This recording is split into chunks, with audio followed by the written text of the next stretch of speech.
कि बौद्ध धर्म का जो प्रचार प्रसार होना चाहिए या बौद्ध धर्म जो बढ़ नहीं रहा है भारत में, इसके कारण क्या है और किस तरह ये बढ़ पाएगा। तो पहले चीज हम देखें कि बौद्ध धर्म जब बढ़ा था तो पहले तो तथागत बुद्ध ने जो भिक्षु संघ बनाया था वो संघ के रूप में बढ़ा था। संघ ने जो भिक्षु थे वो चरक भिक्षु है चारिक वो करके पूरे भारत में उन्होंने बौद्ध धर्म को फैला दिया, पूरे विश्व में फैलाना शुरू कर दिया था इस तरह से। और उसके बाद में हम देखते हैं सम्राट अशोक के समय में सबसे ज्यादा बुद्ध धर्म का प्रचार प्रसार हुआ। और हमारा वो महाभारत हुआ, जम्बूद्वीप हुआ, वहां से बुद्ध धर्म बहुत आगे बढ़ गया क्योंकि उसको राजा का पीछे सहारा था, राजकीय साथ था। और तीसरी चीज उसके बाद में जो है बुद्ध धर्म धीमे धीमे करके भारत से विलुप्त होता गया। बाबा साहब ने बहुत मेहनत करके उसमें बौद्ध धर्म के बारे में जानकारी ली और बाबा साहब ने 1956 में बुद्ध धर्म दिया हमको।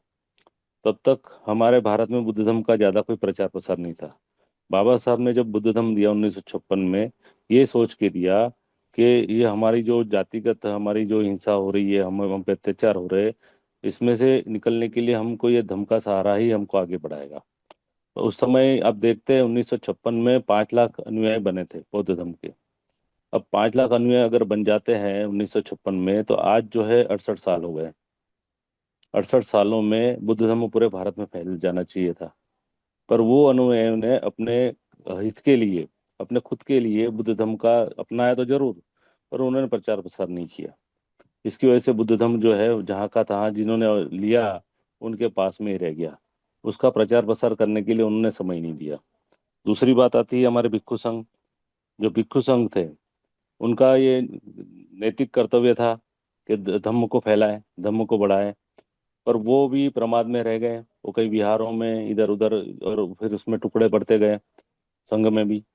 तो इसकी वजह से भी ये जो बुद्ध धर्म आज जो नहीं आगे बढ़ रहा है, इसका कारण ये है। अभी भी मैं जाता हूँ बिहार में, हर संडे को हमारे यहाँ बिहार में सुबह में रहता है। तो वहाँ पे भी जो बिहार में लोग आते हैं वो बुद्ध धर्म की बात करते हैं, उपदेशना देते हैं, ये करते हैं। पर बाहर निकल के जो जन जागृति का काम करना चाहिए, लोगों के बीच में जाके बुद्ध धर्म का काम फैलाना चाहिए, लोगों को बताना चाहिए, वो घर घर निकल के नहीं बता रहे हैं। इसलिए जो है ये चीजें हम आगे नहीं बढ़ा पा रहे हैं। जो कि काम भिक्षु संघ को करना चाहिए था, भिक्षु को करना चाहिए था, वो भी आजकल जो है विहारों में या मठों में रह रहे हैं।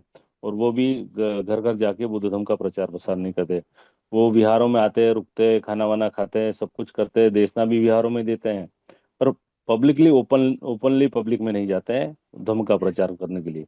जैसे जैन धर्म के जो है हम देखते हैं, हमारे यहाँ तो सुबह में निकल जाते हैं।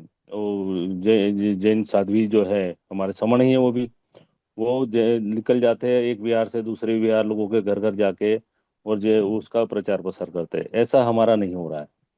तो ये जो जिम्मेदारी है, जो और दूसरा हमारे आचरणशील बौद्ध हम बोलते हैं, जो आचर बौद्ध धर्म तो लिया पर आचरणशील बौद्ध नहीं बने। अगर जिस दिन आचरणशील बौद्ध हो जाएंगे, पंचशील का पालन करना शुरू करेंगे और लोगों को बारे में बताते जाएंगे, उस दिन जरूर बुद्ध धर्म का प्रचार प्रसार बहुत अच्छी तरह से होगा। और ये काम हमारे समण संघ के माध्यम से भी हम कर सकते हैं, क्योंकि बाबा साहब ने जो कहा था उस चीज को भी हमको ध्यान में रखना है कि कोई भी अगर आपको रिवॉल्यूशन लाना है तो सांस्कृतिक और सामाजिक रिवॉल्यूशन लाने के बाद में ही आप पॉलिटिकल रिवॉल्यूशन ला सकते हैं। तो अगर हम सांस्कृतिक और सामाजिक रिवॉल्यूशन लाएंगे और उसके बाद में पॉलिटिकल रिवॉल्यूशन आ जाएगा, तो बुद्ध धर्म का धर्म जो प्रचार प्रसार है बहुत तेजी से हम बढ़ा सकते हैं। बस इतना ही मैंने जो नोटिस किया वो मैं बता रहा हूँ। मैं मुझसे अगर कोई गलती हुई है तो संघ मुझे माफ करे, संघ मुझे माफ करे, संघ मुझे माफ करे, संघ नमः सर।